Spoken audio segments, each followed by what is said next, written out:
But if I had written this as a script and given it to the head of RTE Drama, he would have laughed at me. I can't agree, I'm afraid, with some of the things that the other folks have been saying, which is if you sign up to be a public figure, if you present yourself as very Christian with a capital C and are very judgmental about other people, well, you know, when stuff goes wrong, people are perfectly people are perfectly entitled to write about this, and I don't want to turn this into a Suzanne Breen. There shouldn't be pleasure in it. No, I'm not saying there's pleasure in it. Actually, but Suzanne's coverage is absolutely outstanding. She's on the line. She line. also says that there was another affair earlier with another member of the DUP, and I didn't know that. Suzanne Breen is on the line. Suzanne, good morning to you. Your coverage is really terrific this morning. You obviously knew her, or know her, I should say, very, very well. Yeah, I've known Iris very well for almost over 2 decades. I did find her a kind woman, a warm woman, welcoming. Just over 2 years ago, I was in her house after my baby was born. She presented me with a lovely gift.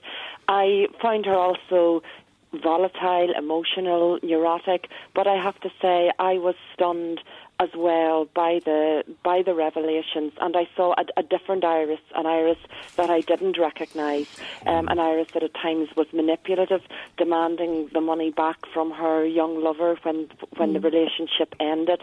And the feminist part of me would say, you know, well done. There's plenty of men that run around with young women on their arms. Nobody bats an eyelid.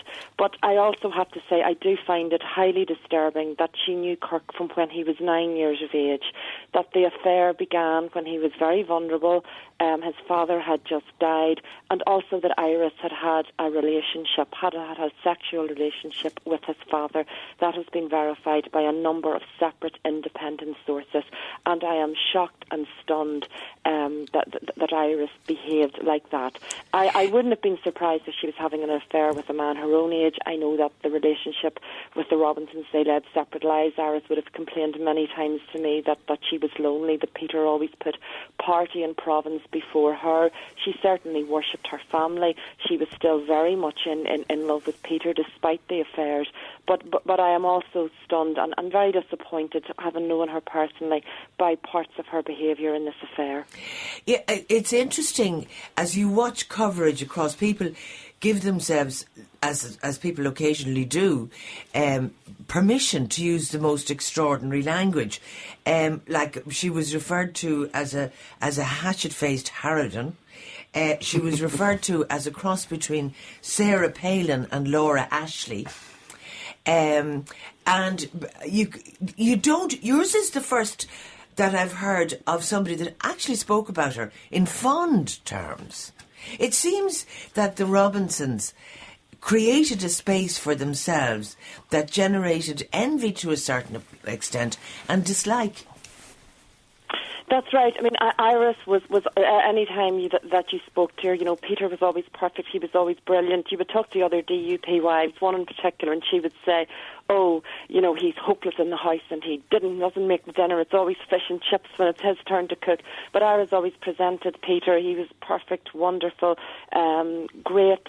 And they flashed their wealth. The house was extremely opulent. There was a huge, big Gothic bed in one room with heart-shaped pillows. There were chandeliers and crystal chandeliers in every room, magnificent fireplaces. The place was teeming with more antiques than you would find probably in all the antique shops in Dublin. So they flaunted their wealth. They had a joint income of over 600,000, which puts Iris's perspective of looking for a 5,000 pounds from her lover, and then when the relationship breaks up, demanding the 45,000 pound in a very manipulative way, setting him deadlines, putting pressure on him. That puts it all into perspective, and that surprises me about her. But she certainly gloried buried very, very much in her wealth. What has also been pointed out is a lot of victims of IRA violence are very angry that basically Iris can click her fingers and get £50,000 for her lover so rapidly, while they have gone to the DUP often about police widows living on the poverty line, struggling to bring up young families. You wanted to come in there, Dennis? Yeah, I just wanted to point out this is actually damaging Martin McGuinness as well. I initially thought that Sinn Féin's reaction might be, and this all ties in with the devolution of policing and justice powers, which is a major crisis in the whole process, by the way. But I kind of thought Sinn Féin would say, well, look, private family matters, we'll give you a week or two to sort of get over the hump, till the dust settles kind of thing.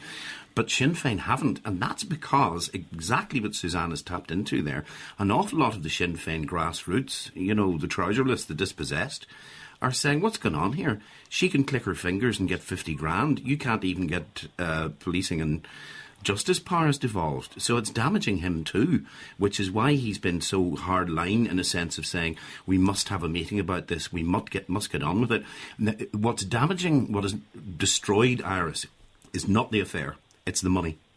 What is damaging Peter Robinson, and I know this from within the Democratic Unionist Party, what's really damaging him is that somebody else took Iris to hospital after her suicide attempt and he dawdled back off to work.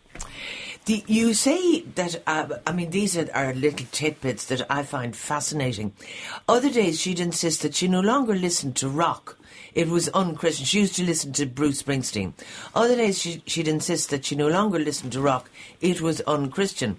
Gospel music was all she played. Her favourite book was the Bible, she'd say. She read it every day, quote, for correction and direction. That's right. She was a very complex personality. In her authorised biography, she said that even as a young girl, she loved hearing stories of Jesus. I knew I was supposed to be a good girl. I did try for a few days, and I was as bad as ever. So there was always this internal tussle going on inside her. Why I think we now have to put her remarks on gays, her appalling remarks, in perspective, is that this wasn't the only affair that Iris had. When she made those awful remarks against homosexuals, she had an affair in the 1980s with a DUP member. Again, we have got two accounts from security force people who were protecting the Robinson household at the time. She had an affair with Kirk's father.